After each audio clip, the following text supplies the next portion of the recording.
And welcome. This is Peter Winnick. I'm the founder and CEO at Thought Leadership Leverage. And this is sort of a special edition of the LinkedIn Lives that we do. We are sharing with you all some of the early findings of some research that we've just put together.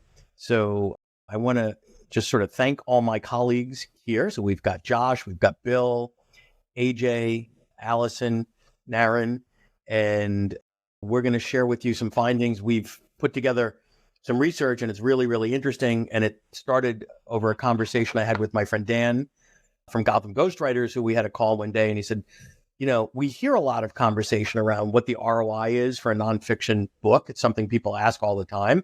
Where's the data? And we realized there isn't any. So we said, oh, okay, we could solve that. So let me just show you what we've got. If we can go to the next slide, Bill. Okay, so some of the key findings here are the average return. So here's some good news for a nonfiction book is in excess of $186,000. That's really good news.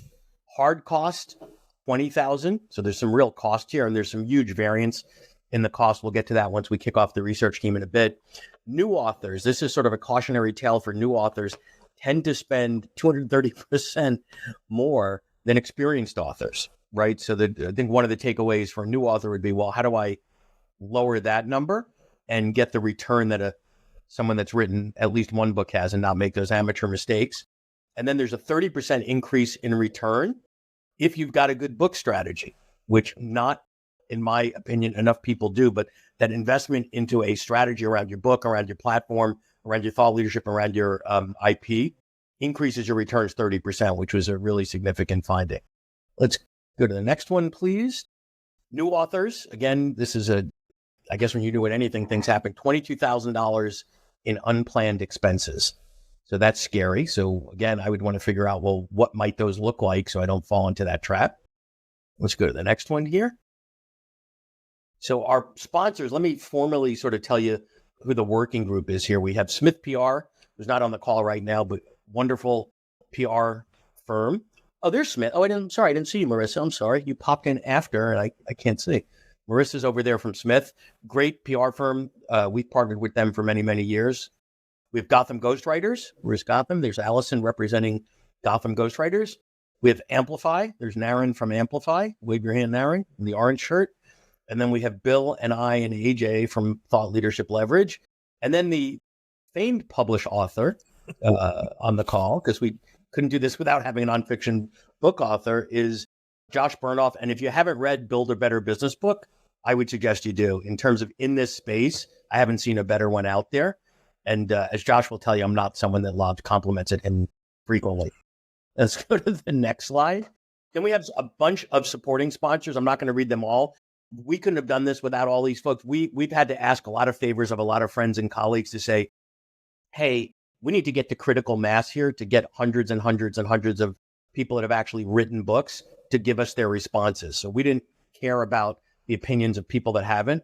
You know, this is the sort of the Teddy Roosevelt man in the arena. We had to get to those folks and we couldn't do it alone. So there's lots of folks here that shared our information with their list. You know, I see Page Two, I see Greenleaf Book, I see some others. My eyes aren't that good. Intelligent Ink. There's lots that have helped us. There they are. We thank you and appreciate your time. And let's go to the next one. And our esteemed research team, and this is where I'm going to hand it off to Bill, is Josh. There's Josh again. That might be Josh's younger brother in that picture. We're not sure. We'll find out later. There's Bill and Dr. AJ Martin from my team. So Bill, let me hand it off to you. And then Jess, if we can blow up the slide to full screen once we go to Bill, I guess. Bill, off to you. Hello and welcome, everyone. So yes, when this question came to us, we said we had two challenges. One, how do we get data from as many authors as we can? And Peter just alluded to, we not only asked our friends and colleagues, we asked authors we knew, but we also had to answer a question. What is ROI? So in today's conversation, we're going to talk about what is an author's ROI, how can you measure it, how much does an author spend, what's the effect of different publishing models, and what types of returns do authors see? So we put this research study in the field Well, we actually started back in April and we fielded it over June through the July 4th holiday. We've done the analysis. What we're sharing today is some of the first cut and high-level teasers of insights that we've found. And by we, I want to give a nod of acknowledgement to AJ Marsden, who, as an organizational psychologist and statistician, did a deep dive into the data and really helped guide not only from the hypothesis side, but also then the statistical analysis of what's going on. So you'll see some footnotes in this presentation every now and then that look like statistics. They are. We'll explain them more in the white paper that comes out later, but realize that what we're saying today is data-based and evidence-based. So let's start with the first question. What is an author's ROI? Well, really simply, returns versus costs. Well, how do you break that down? So Josh, AJ, and I started with this question, and we wound up building a pretty long list of costs, of which you'll see some in the first column here: coaches, editors, literary agents, publishers, book launch PR, ongoing PR, all sorts of ways that you can get help in the process of writing and promoting a book. But there's also soft costs too. It takes time, evenings, weekends. You might miss business opportunities because you're business writing. There's also the lost time with family and friends. There's emotional effort, and even, quite honestly, lost sleep, right? So if that's some of the factors on the cost side, where do returns come from? There's direct revenue from book sales. There's revenue from translations, increased product and service sales, higher fees for products and services. And that turns into, although those are high level categories, that turns into a lot of subcategories. And so for those of you who went through the survey, I want to give a big shout out and thank you, because yes, it was a 30-minute survey and it asked a lot of detailed questions. But we realized if we were going to get to an ROI calculation, we needed to ask about numbers. So the final category are the soft returns. You get more visibility on social media. Maybe it's media inquiries and interviews. Increased credibility, that's a big one. Speed of deal close. Greater connections nationally, regionally, globally. A stronger personal brand and social recognition. All of these things factor into an ROI. Some of them can be quantified directly and financially. Some of them can be quantified but not financially. And some of them, quite honestly, at the level that we're talking about, are impression-based. So it's hard to answer with a purely dollar-level number. So you'll see sometimes we divide things out as we go forward. So I want to hand off to Josh here to take us through some of the info about the authors who responded. And Josh, having done a survey for Build a Better Business book that served a foundation, sort of guided us on this. Josh, over to you. Thanks very much, Bill. And I just want to thank the sponsors for allowing me to participate in this. What we decided to do here was to try and go beyond that original survey in two ways. One, we wanted to get enough authors that we could actually do some statistical analysis about which factors led to increased ROI. And as you'll hear later in the presentation, we were able to successfully do that. And we also wanted to make sure that we were able to ask specific financial questions that could lead into that model. We were pretty successful by reaching out to all of those partner organizations. We managed to reach 366 authors, of which the great majority have already been published. And I'll be talking a little bit more about the breakdown of who we reached, and then we'll get into what we found from them. Next slide, please. So who did we find? The overwhelming majority were people from North America, just related to who we reached out to, but we also had 30 European authors, as well as authors from Central and South America, Asia, Africa, and Australia. our breakdown by gender was a little bit more male than female. And based on our experience, and if you talk to any publisher, this is fairly typical for business books these days. It's not quite a 50-50 split, and there's certainly almost half of them that are female. Next slide, please. It's interesting when we talk to people, as opposed to, say, fiction authors, nonfiction authors identify themselves using various terms, and more of them, 83 of the ones who were published, identify themselves as consultants. Only 56 were primarily said that they identify themselves as authors, and other things, thought leaders, public speakers, and corporate executives and professors made up the rest of that. Next slide, please. So a little bit more about who we reached. Of the 366 people that we reached so far, and we are still collecting data, so when the white paper's published, there'll be even more than this. But of the people we reached so far, 310 had actually published a book, and 56 had not yet published and were working on it. And when you see the final analysis, almost everything that you see today is going to be from those published authors. In the final analysis, we'll be talking a little bit more about the differences between people who haven't yet had that experiences and the ones who did.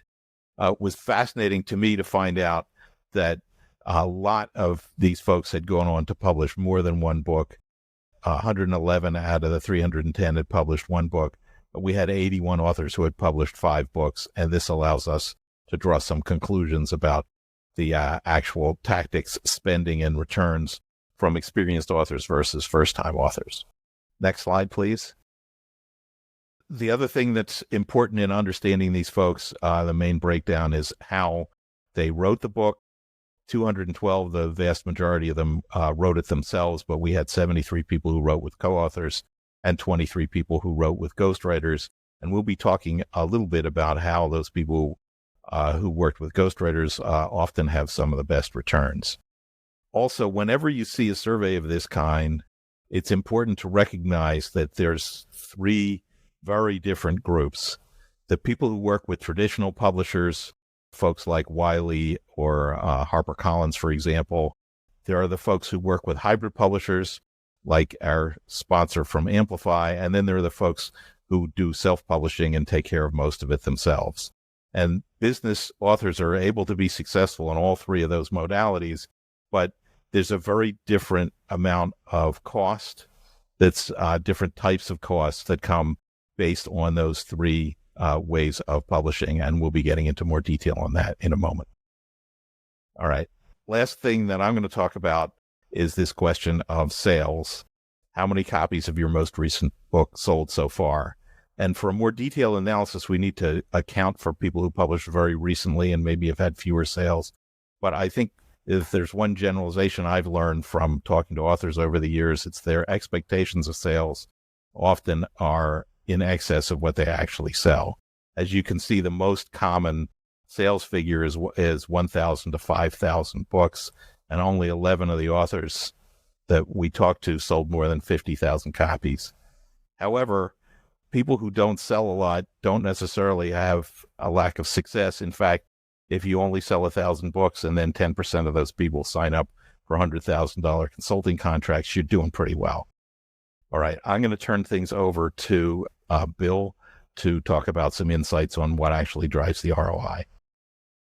So we're going to start diving into some of the relationships between hard and soft costs with ROI, as well as then hard and soft returns on ROI.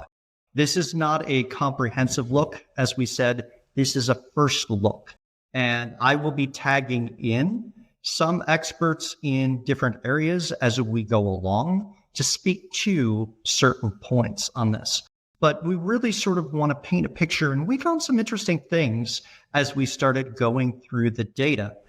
Some findings that confirmed what intuitively seemed right, and then also some things where we're like, wow, that's interesting. Tell me more. So you will see us mention things here, which will be explained further in the white paper, which will come out in September. So the first thing that I want to talk about here is a good strategy predicts a book's success. And to some level, that makes a lot of intuitive sense. If you go in knowing what you're going to do with the book, you're more likely to succeed at that. But the key word here is predicts, and I'll come back to that in a moment. But there is a strong relationship between authors who have a clear strategy and their writing process. They told us their writing process was much more effective if they had a clear goal and strategy. They also reported that they're more successful changing their target audience's opinions. Their primary audience, they said, I'm making an impact more effectively because I had clear goals and because I had a strategy. And then the third piece is they generate more leads for their businesses. So for the authors who are using the book, not just to change how people think, but also support their business or business they work for, they saw a significant difference. Now, I want to put a small asterisk here, and I want to turn to AJ Marsden. And AJ, as we go into this data, I'd like you to answer a couple basic stats questions because we're going to be tossing some terms around, and give short 30-second answers if you could to these. Yes. Number one, what's the difference between correlates and predicts? That's a really good question. This is something that people often get confused. There's a difference between correlation and causation, right? A correlation is when two things are related to one another. So IQ and shoe size, there would be no correlation there. We would not expect those two things to be related at all. When things are positively correlated, that means they both increase or they both decrease at the same time. And if there's an inverse or a negative correlation, that means as one variable increases, the other one decreases. So that's correlation. They're related, but one does not cause the other. Causation or prediction is where one variable causes another variable to happen. In this case, we were able to look at that by looking at the differences in the type of strategy that authors use. So we were able to see that having a good strategy actually does predict the book's success. Thank you. Now, I want to ask one other question because this is going to come up as we go through the following slides.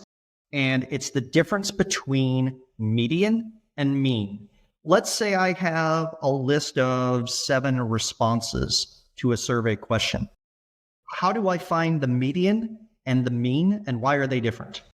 That's a great question.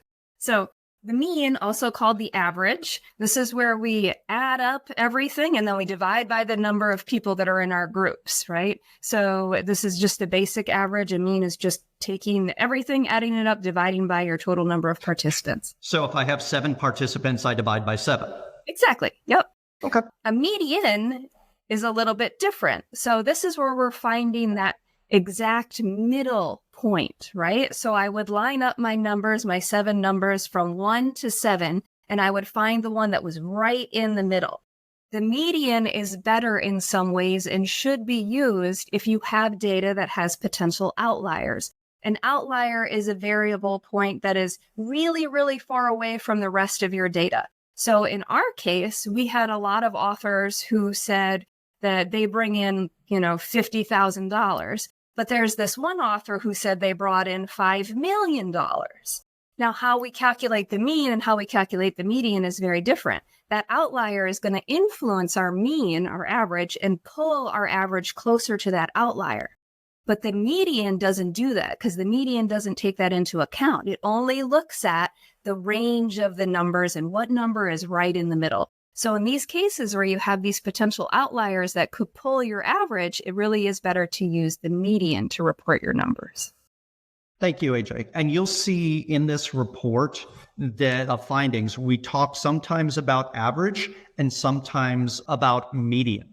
And the reason we're calling them out, and you'll see, is there's a difference between these numbers.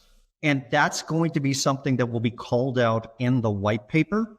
One of the early pieces that we can point to is people who have a good strategy, who are successful, wind up being more successful. In short, winners tend to win more because they execute on a good strategy. So let's move forward and continue down that strategy. And this goes to the difference between median and mean return. And here we're talking about the returns.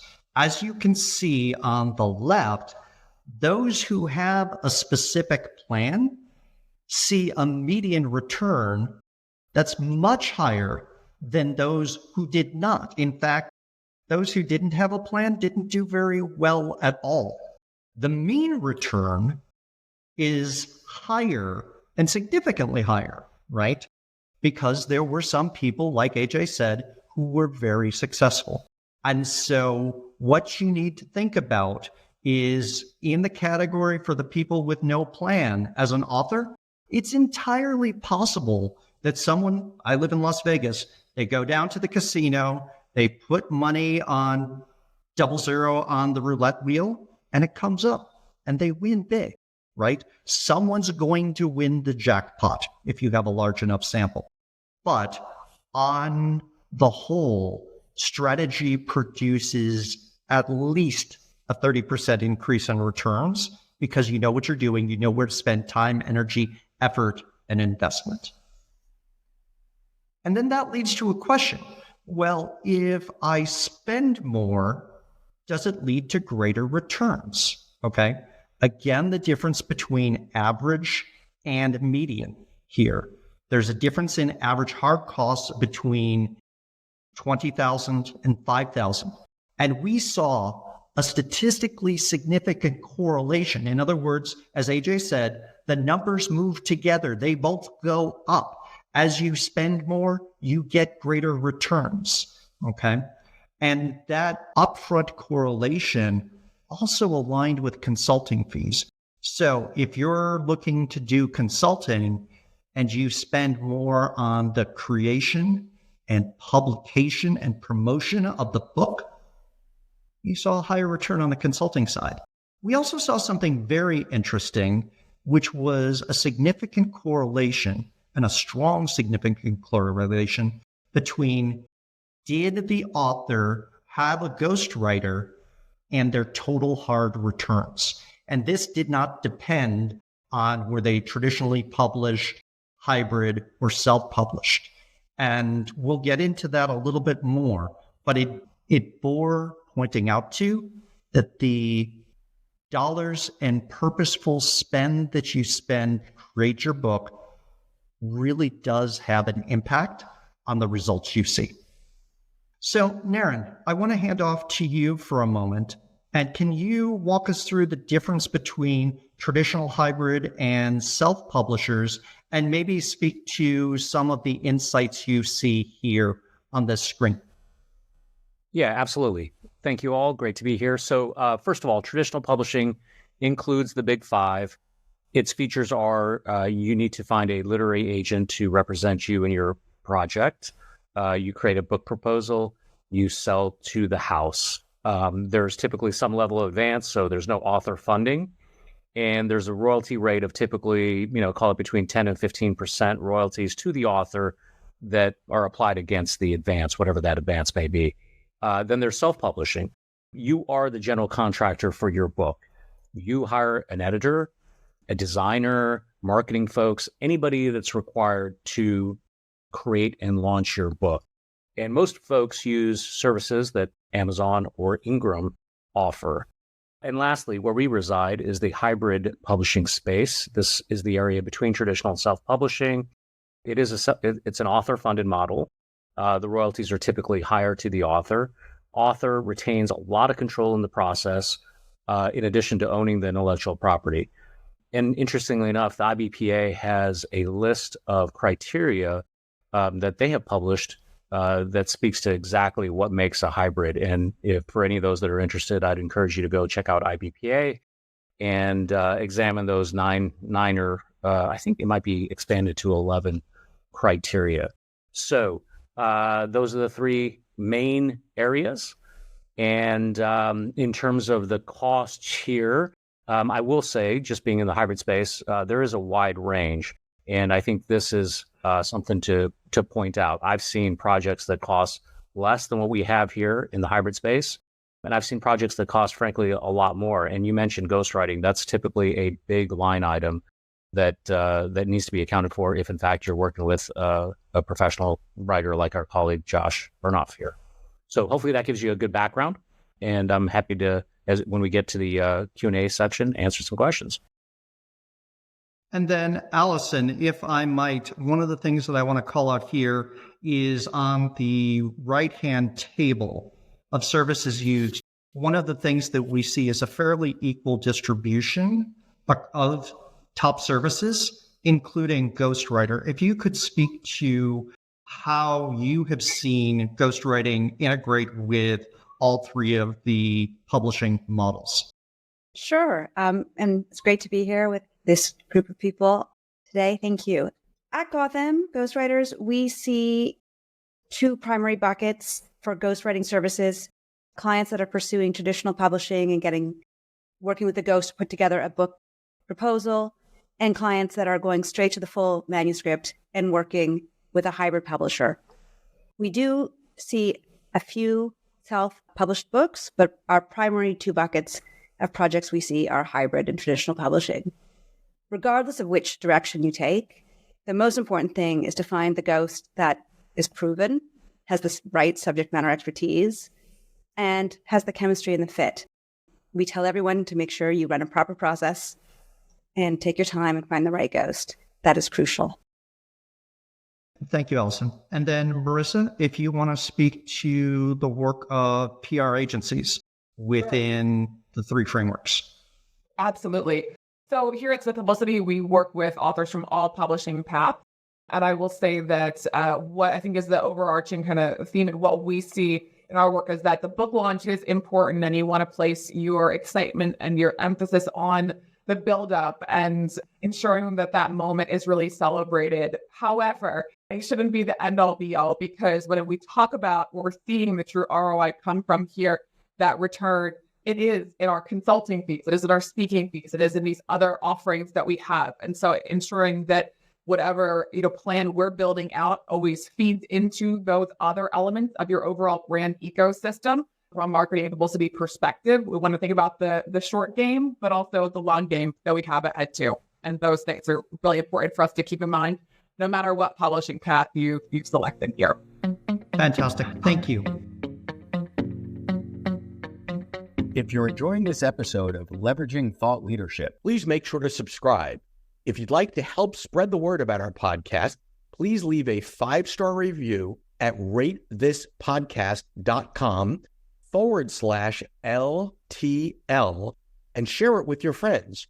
We're available on Apple Podcasts and on all major listening apps, as well as at thoughtleadershipleverage.com/podcast.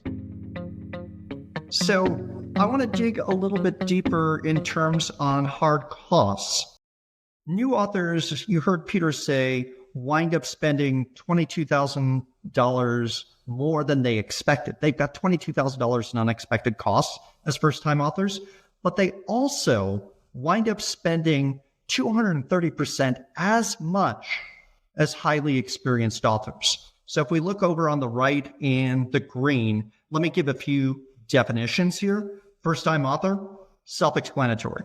We defined experienced author as someone who had published 2 or more books. In other words, this wasn't their first rodeo. And we asked them specifically on what did they spend on their most recent book. Okay. So we had clear data between first-time author spend and second plus author spend.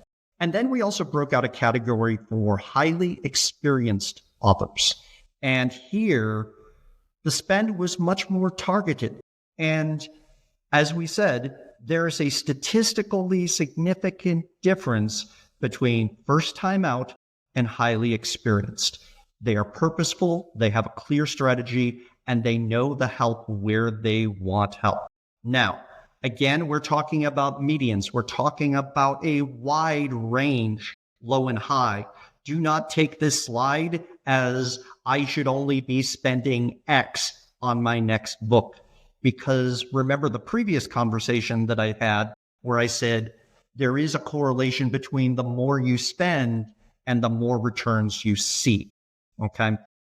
That's important to hold in mind when you look at these numbers. So a little bit of a teaser on the hard costs and hard returns.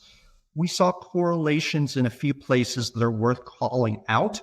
We have a limited amount of time together today, but as I mentioned, a strong correlation between engaging a ghostwriter and hard financial return on the book.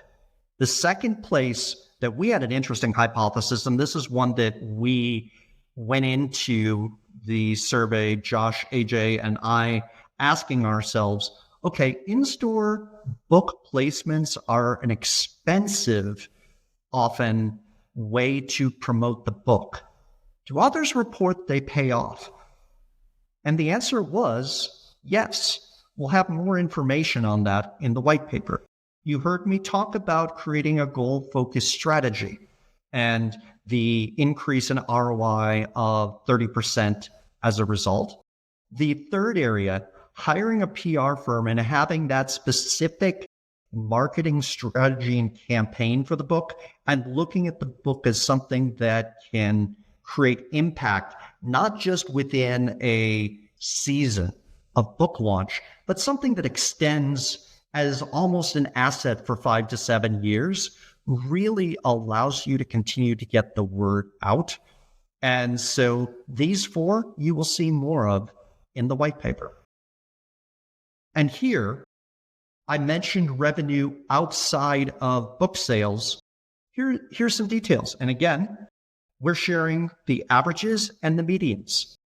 Speaking fees, workshop revenue, consulting fees, selling online digital courses. Some people reported, hey, I work as an employee for the organization. I wrote the book on the organization's behalf. Here's a quick estimate of what we think the book has done in impact. There was a wide spread on that because some people had written books for firms that were doing tens or hundreds of millions of dollars. Okay.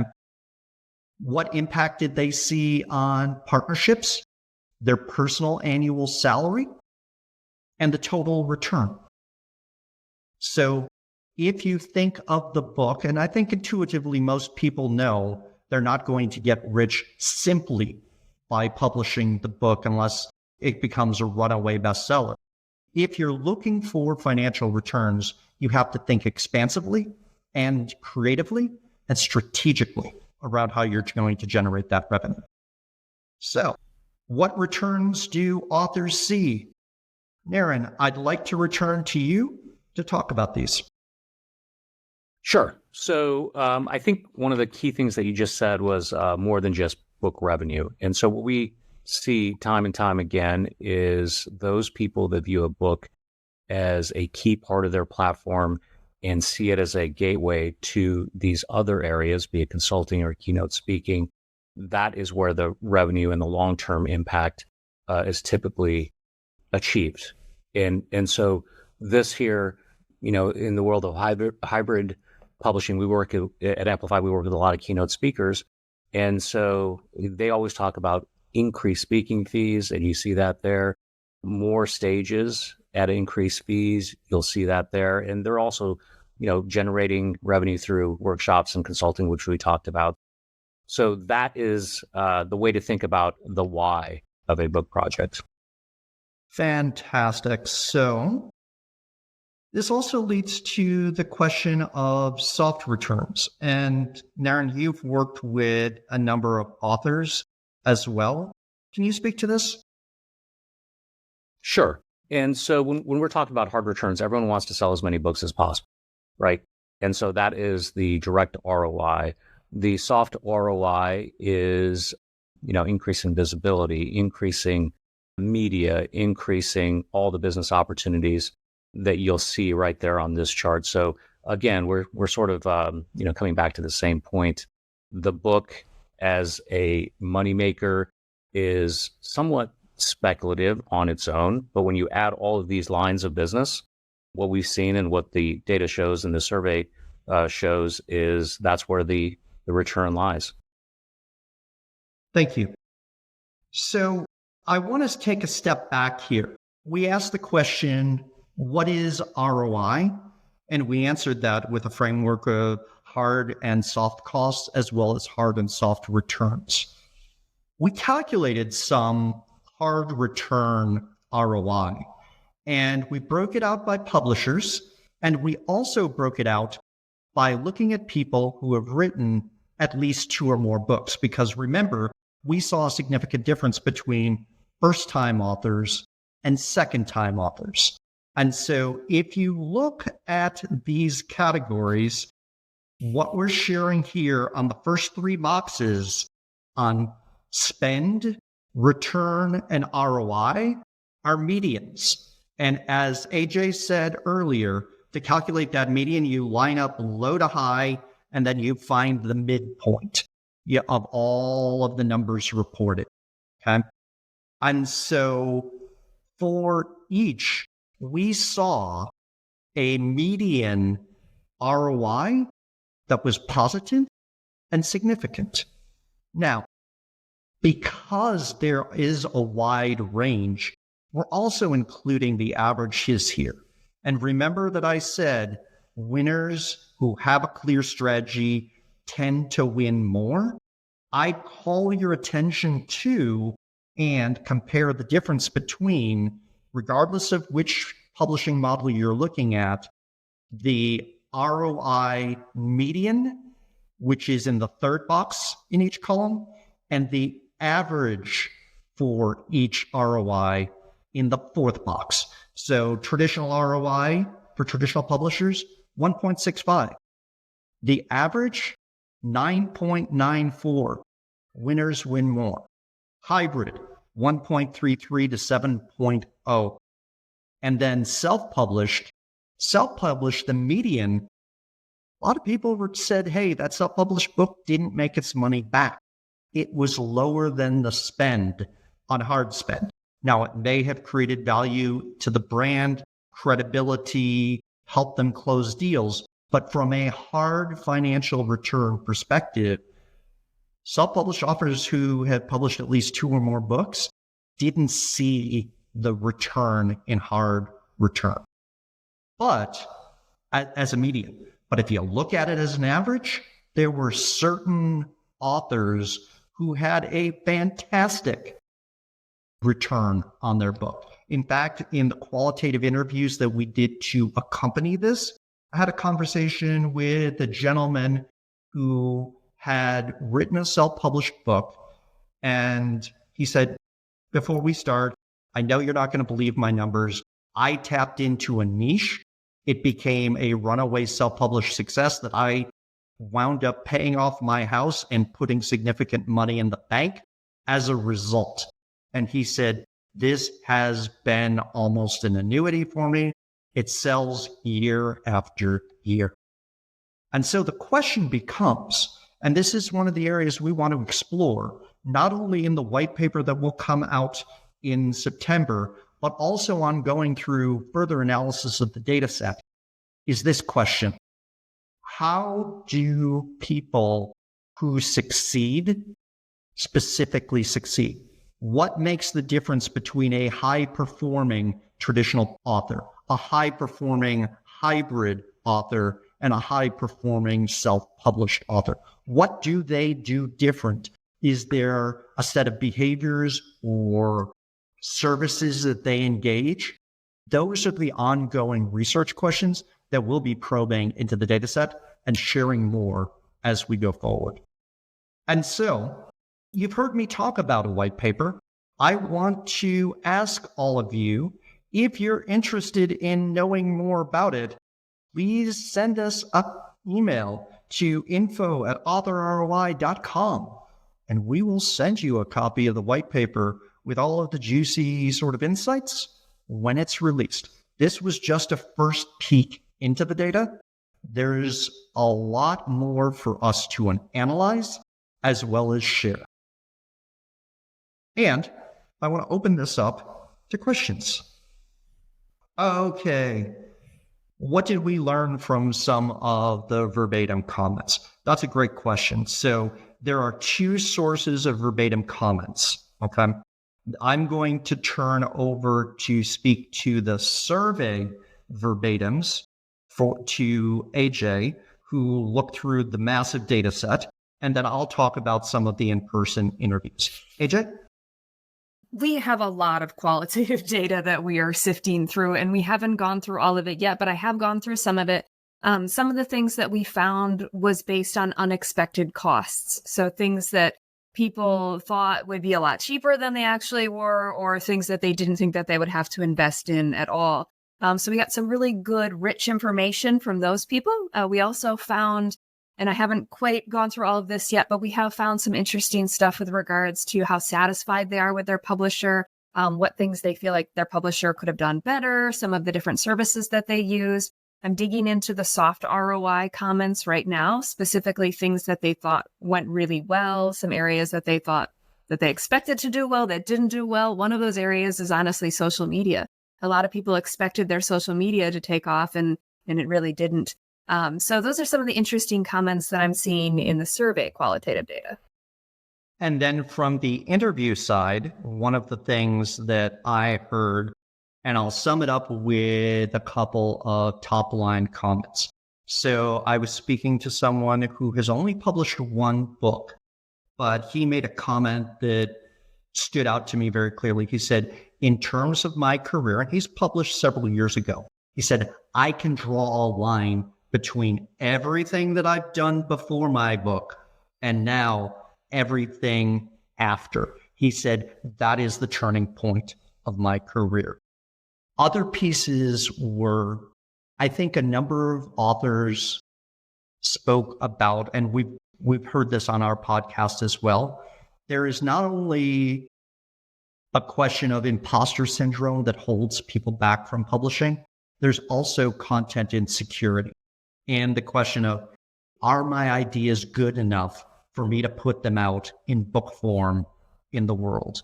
And then a little bit later, based in the interviews, they said, there was a relief when I got that book out there and I heard people respond positively. Josh, I know you've been sifting through some of the data and the qualitatives as well. Anything that you would like to add? Well, I think one thing that specifically relates to author expectations is that, let me just put it this way, everyone's disappointed with their publisher. Okay. The people with traditional publishers often have high expectations. Oh, I got a book contract with Wiley or whatever. And inevitably they find out that publishers don't do nearly as much as they expected them to do. So that's certainly something that that any first-time author needs to understand. And I've found that even people who've published still think their publisher is going to do more in the second and subsequent book and then get disappointed yet again. So the next question here is, what did good strategy mean to these authors? Again, AJ, I want to contextualize with how we shape those questions, and then I'll take it and probably hand off to Peter. Yes. So we asked people not just, did you have a strategy, yes or no, but instead, what was it about your strategy? So we asked, did you have a clear plan that outlined specific steps on what you were going to do? Did you have kind of a general vague plan on what you were going to do, but you didn't outline anything? You just kind of said, hey, I want to work towards this. And you just had a brief idea of how you were going to do it. Or people that didn't have any strategy at all, did you kind of go into it with, you're just kind of flying by the seat of your pants type of thing? You didn't have any strategy at all. You just said, I want to write a book, and you just dug right into it. So we kind of grouped people into 5 different strategic categories, how you went about this process.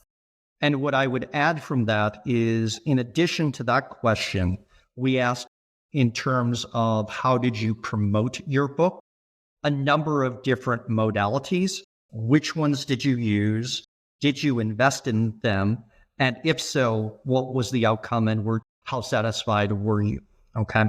So what we saw was a higher satisfaction between the people who had a strategy and knew what they were going to do, and then the outcomes they gave. This is a little bit higher to parse and summarize because there are a million ways to promote a book. I would ask that for more details, see forthcoming white paper on this, but it's really about knowing where you're going to execute and being purposeful. Okay. Peter, anything to add on that? Yeah, I think the strategy piece broke into two buckets. Number one is really on the upfront, which a lot of publishers will help, which is who? Who are you writing this book for? The worst answer to that question is, oh, everybody could benefit from that book. That's a really bad answer.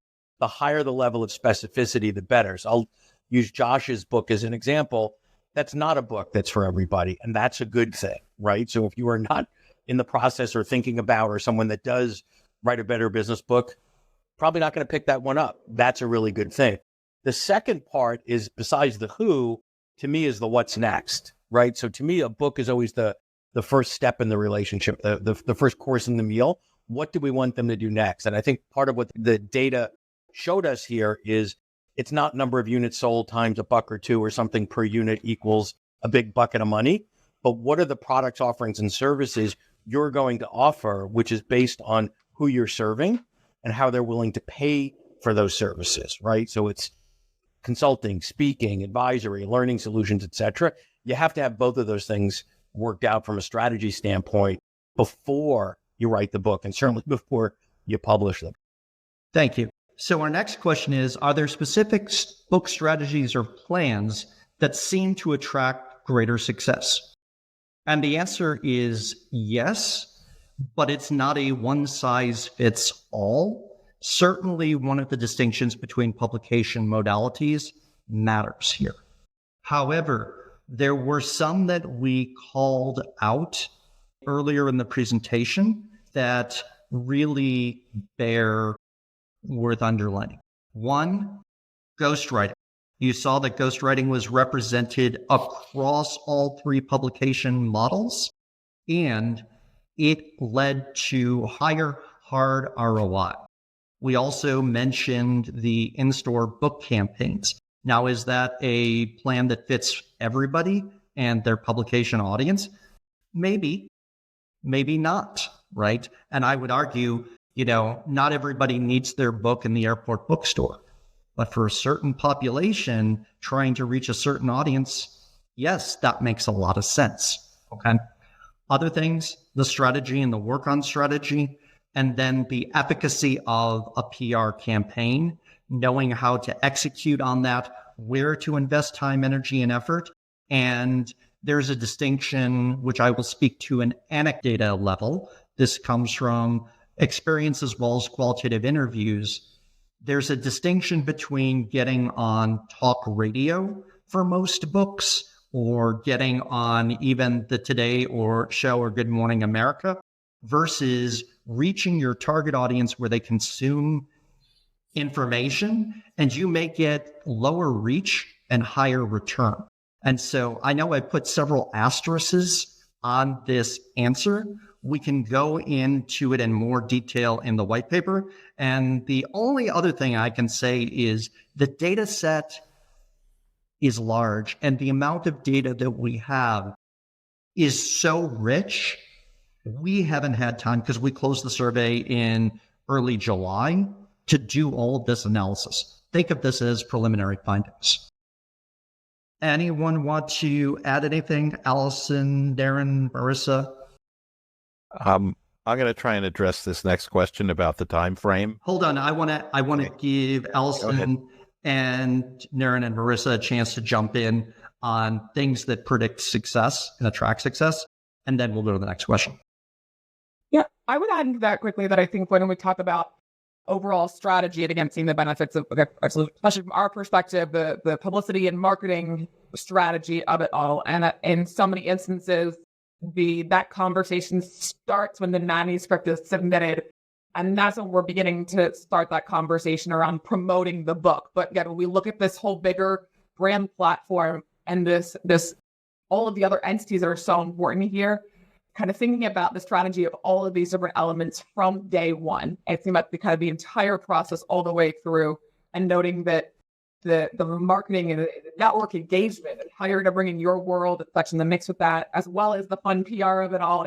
And Bill, the riches and niches is so important here too, as you mentioned, but ensuring that when you're thinking about strategy, it is from start to finish, even though the finish line might not necessarily have a clear endpoint, and not necessarily waiting on the later steps until certain points are completed in the process.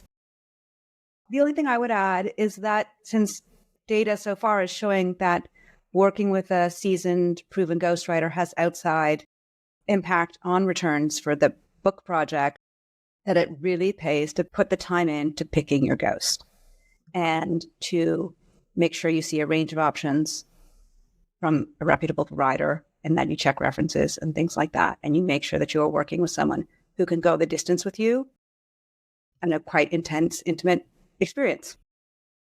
Two items that I would tease. As authors, we have options to spend on a variety of marketing and placement opportunities. So two things that I'm often asked about is the Hudson News co-op or airport placement. What I typically say is I can almost guarantee you won't make your money back on book sales at point of sale. And so, that's something that we'll dive into as we continue down this path and issue the white paper, I'm sure. And then the other consideration that I'd like to bring up is bestseller lists. We're often asked if there's an ROI on hitting a bestseller list. And the answer from my experience is it depends.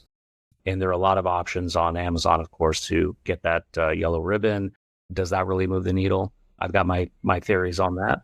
But there's also an opportunity to spend a ton of money trying to chase some of these other lists. So these are other considerations and discussions that I hope we'll be getting into. Fantastic. Josh, let me jump to you for a quick answer to the next question. Okay, yeah. So let me address this question about the time frame for when the authors see the ROI. You got to understand where the ROI is coming from, which is public speaking, consulting, and leads. And these are not things that happen instantaneously. So I think for most authors, after you've launched the book, sometime in the next 6 months, you'll begin to see a little bit of pickup, but you're not really going to make back your money unless you look at it over the year or two following the publication of the book. And I will add a realistic and heartbreaking example.